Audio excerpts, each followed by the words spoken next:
क्या एक एनआरआई मकान मालिक सिर्फ इसलिए अपने किराएदार को निकाल सकता है क्योंकि वह भारत वापस आना चाहता है? यह सवाल आजकल बहुत लोगों के मन में है, खासकर उन लोगों के लिए जो किराए के मकान में रहते हैं या अपनी प्रॉपर्टी किराए पर देते हैं। इस विषय को समझना जरूरी है क्योंकि इससे आपके कानूनी अधिकार सीधे जुड़े हैं। आज हम आसान भाषा में जानेंगे कि ऐसे मामलों में कानून क्या कहता है और मकान मालिक व किराएदार दोनों के लिए क्या-क्या जरूरी बातें हैं।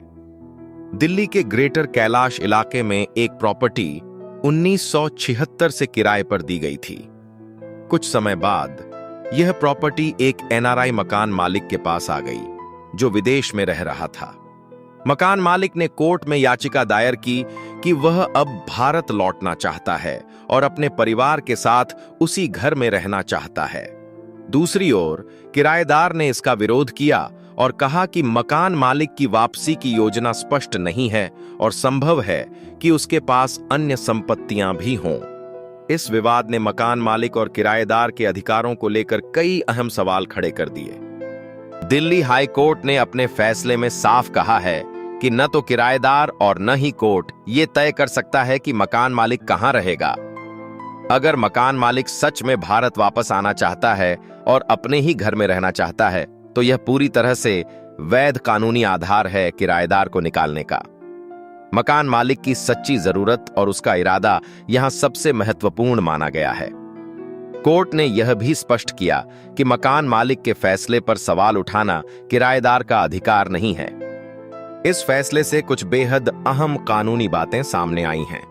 सबसे पहली बात, अगर मकान मालिक को सच में अपने घर की जरूरत है तो यह वैध आधार है किराएदार को निकालने का। दूसरा, किराएदार यह तय नहीं कर सकता कि मकान मालिक कहां रहेगा या उसे विदेश में ही रहना चाहिए। तीसरी बात, अगर किराएदार दावा करता है कि मकान मालिक के पास और भी संपत्तियां हैं तो इसका प्रमाण देना उसी की जिम्मेदारी है।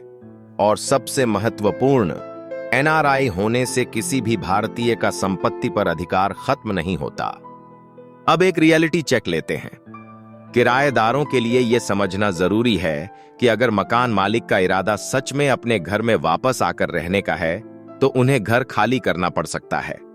वहीं मकान मालिकों को भी ध्यान रखना चाहिए कि उनका मकसद साफ और जायज हो, सिर्फ किराया बढ़ाने या परेशान करने के लिए कार्रवाई न करें। अगर मकान मालिक की जरूरत असली है और कोर्ट में यह साबित हो जाता है तो इविक्शन रोकना मुश्किल हो जाता है। दोनों पक्षों को अपने अधिकारों और जिम्मेदारियों की पूरी जानकारी होनी चाहिए ताकि कोई भी कानूनी पेंच में न फंसे। इस केस ने एक बार फिर साबित कर दिया है कि जब मकान मालिक की जरूरत सच्ची हो तो उसका अधिकार सबसे मजबूत होता है। खासकर एनआरआई मकान मालिकों के लिए यह फैसला एक बड़ा सहारा है जिससे उन्हें अपनी संपत्ति पर कानूनी सुरक्षा मिलती है।